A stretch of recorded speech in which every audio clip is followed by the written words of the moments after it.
দর্শক, এই মুহূর্তে বিমানবন্দরে আছেন বিশেষ প্রতিনিধি জিয়াউল হক সবুজ। সরাসরি চলে যাচ্ছি তার কাছে।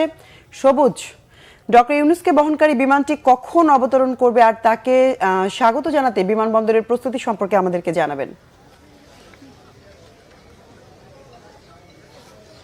হ্যাঁ যেবা, নোবেলজয়ী অর্থনীতিবিদ ডক্টর মোহাম্মদ ইউনূসকে বহনকারী বিমানটি 2:10-এ অবতরণ করার কথা। আমরা যেটুকু জানতে পেরেছি যে এমিরেটস এয়ারলাইন্সের একটি ফ্লাইটে তিনি ঢাকায় অবতরণ করবেন।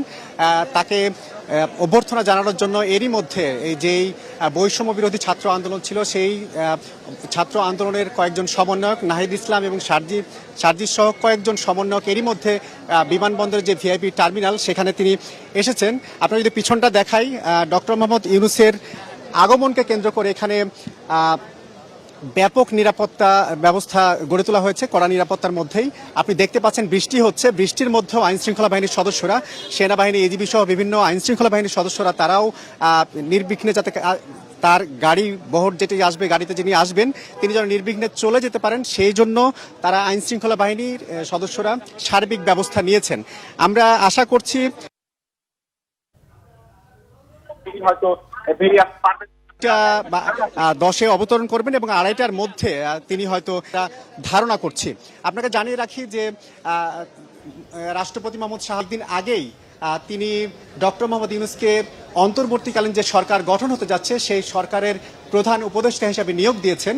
এই সরকারে আসলে এখন পর্যন্ত যতটুকু আমরা জানতে পেরেছি যে 15 জন সদস্য থাকতে পারে এই অন্তর্বর্তীকালীন সরকারের, যেটা গতকাল সেনাবাহিনী প্রধান ওয়াকারুজ্জামান নিশ্চিত করেছেন। আমরা অপেক্ষায় রয়েছি। এখানে বিভিন্ন শ্রেণী পেশার মানুষও এসেছেন যারা ডক্টর মোহাম্মদ ইউনূসকে অভ্যর্থনা জানাতে এসেছেন। একই সাথে যেই তার গড়া প্রতিষ্ঠান গ্রামীণ ব্যাংক, সেই গ্রামীণ ব্যাংকের ব্যবস্থাপনা পরিচালক নূর মোহাম্মদও এখানে তাকে অভ্যর্থনা জানাতে এসেছেন।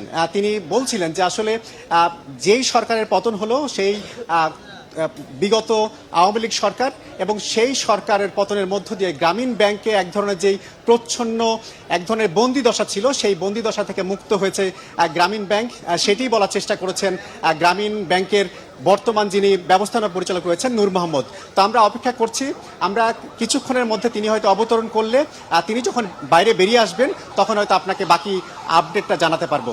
যেবা, সবুজ, ধন্যবাদ আপনাকে। থাকুন সেখানেই, প্রয়োজনে আবারও যোগাযোগ করব।